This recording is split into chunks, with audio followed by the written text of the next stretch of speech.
Okay, well then let's go on to Aegon II then.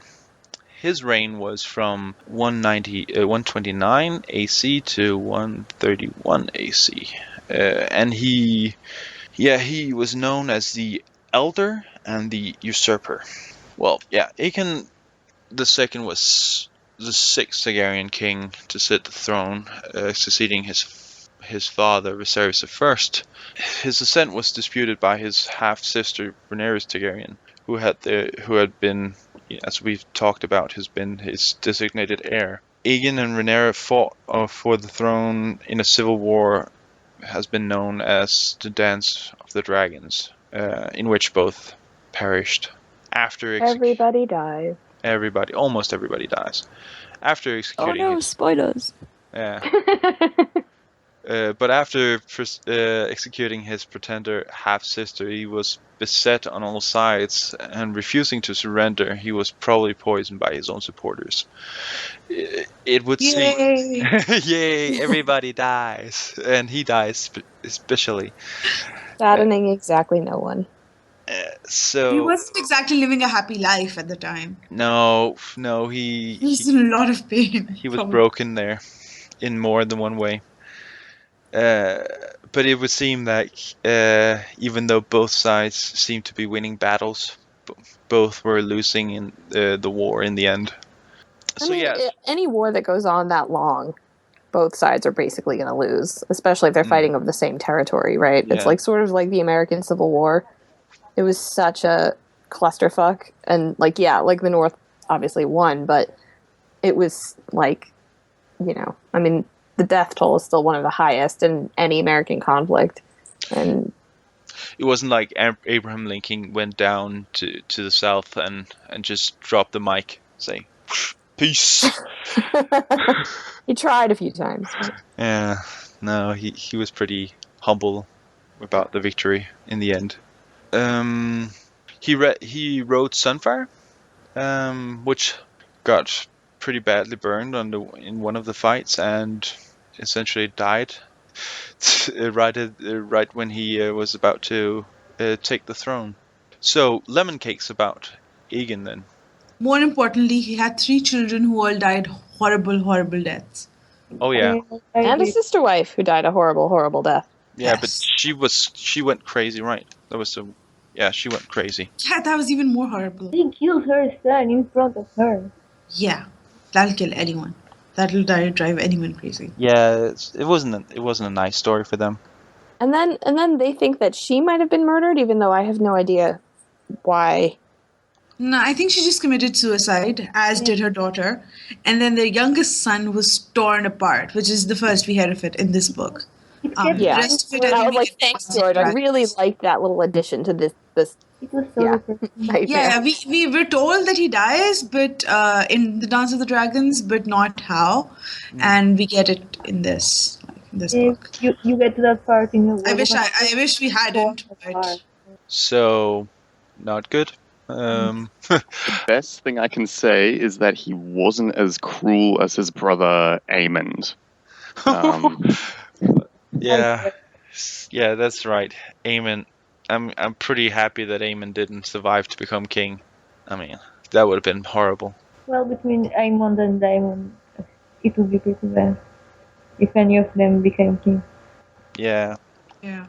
So of course, his children died, and that is essentially why his cousin becomes his heir in the end. But lemon cakes. Do you have any lemon cakes for Aegon?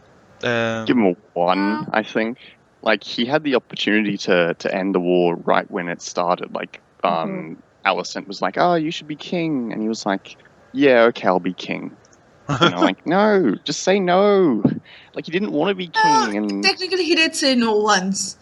He said the throne is my sister's, but then he was convinced. That's according to the Septon. Yeah, I think the Septon was a lick spittle. I think that's what Septon used to say, not what Aegon said. Yeah, I'm not sure that's reliable, but in any case, he could have declined the throne. But he didn't. Maybe Alicent would then get Aemon to become king, and he would accept it instead of Aegon. Oh, but that's an even flimsier claim to go for the second son. And well, she had a lot of ambition for her family and plenty of sons. So. Yeah, I mean, I guess no. I just don't see how this could have been different unless Aegon just declined it, because he was like the only one, in my opinion, that could have that was legitimately a challenger to Rhaenyra, because he was the first son. Like with Viserys, it was unless a male heir always precedes a female heir. Yeah, but that's I don't know, but that's never been decided upon. It's just been decided about between the two main contestants. Actually, I think you could extrapolate that quite easily. Because, because Aegon was so much younger, right? If a brother always goes before a sister, then what's his face would have. Then Aemond and then Daron. Yeah. Maybe one of Aegon's sons. They could have bypassed him if he didn't win. Yeah, you might be right. So it's a good thing they died, because this war would have gone on for a lot longer.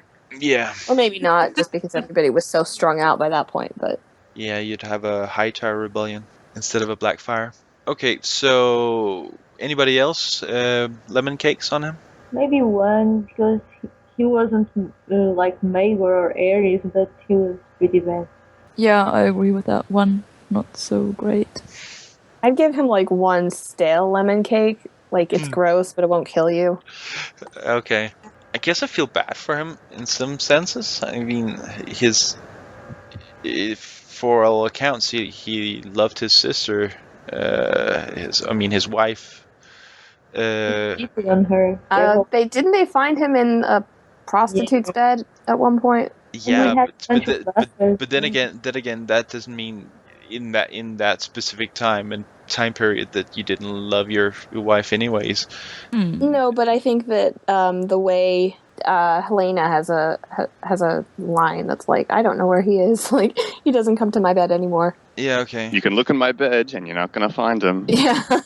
Maybe, yeah. I'm just sorry to bust your bubble. I just think this guy is. You think he's crazy? He's just a he's benign not asshole. He just likes women. He's an example of the Targaryens just being toxic, which is that, like, even in this case where they're not necessarily crazy, they just, and it's the same thing with Rhaenyra. They have such an obsessive power lust that it's really, I mean, incredibly dangerous to give them power, much less basically nuclear power like they have in the dragons. Yeah, and that might be why the Maesters, or at least thought to have been the instigators behind the Dance of the Dragons and trying to kill off the dragons. I don't actually buy that. I don't.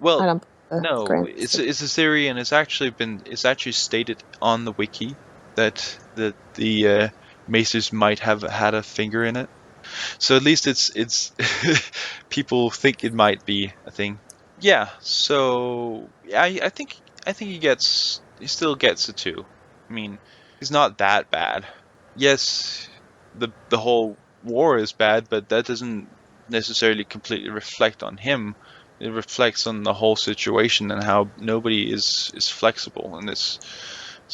And yeah, everybody sucks, not just Aegon. Yeah, but then he wanted to cut off his nephew's ear after the war. What a nice guy, really. Oh, I'm pretty sure he was off the deep end at that point. I mean, he was presumed dead. He's been almost dying for half a year, and then I think he at that point he might not have been playing with a full set of tiles. But yeah, he couldn't have, like, when he executed Rhaenyra, he couldn't have, like, sent Aegon away. Yeah, for a minute, like. He traumatized him for life.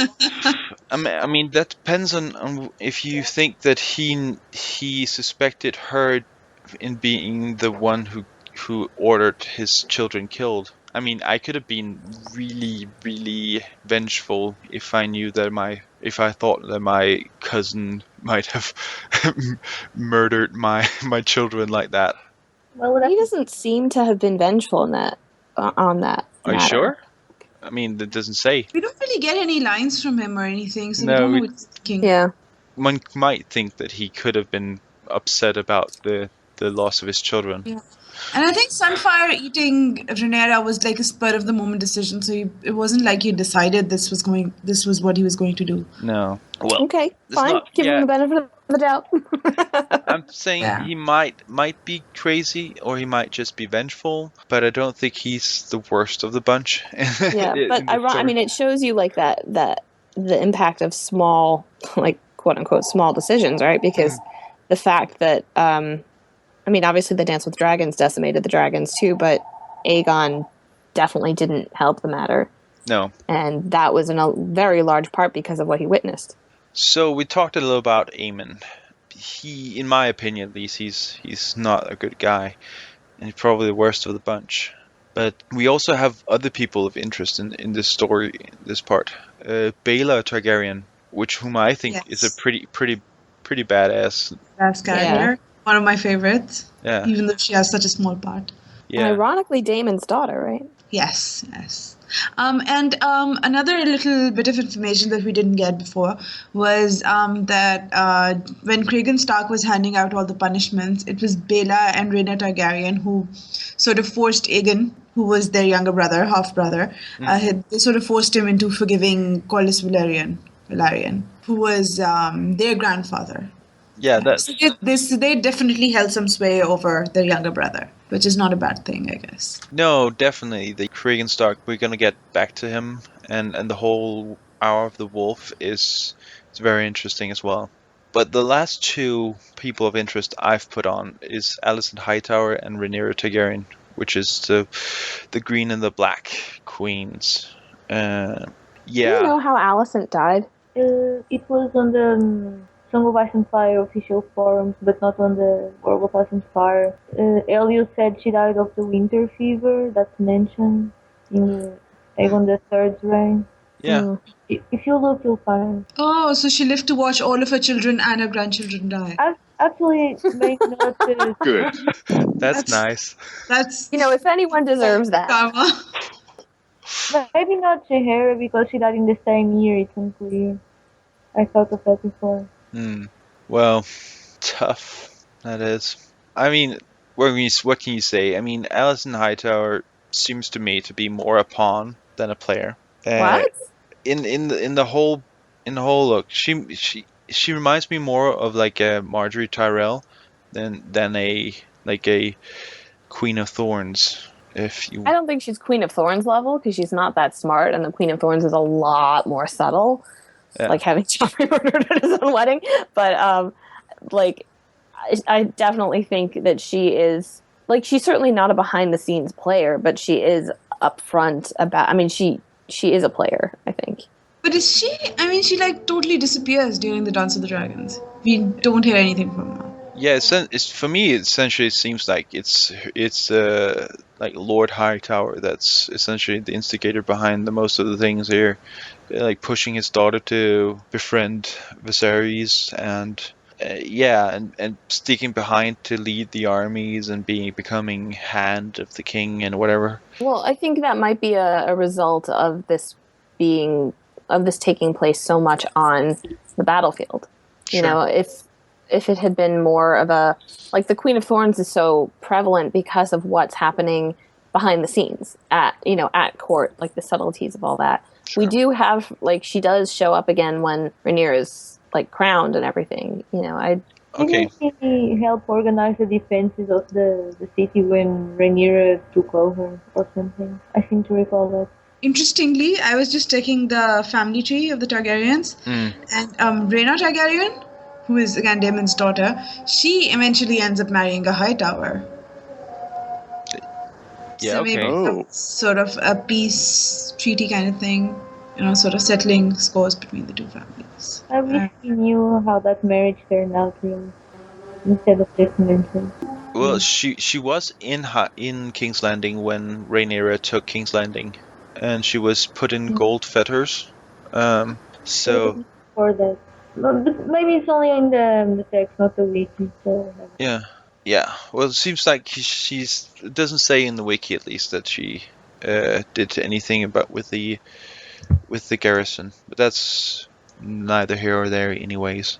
Anything else to add on Aegon and his glorious reign? We don't really see that much of his glorious reign, to be honest. Like, he's king, then he gets taken out in that battle, and then he's like in a coma for a year. So yeah, it's really it's a bit hard to comment on his ruling policies and all that stuff.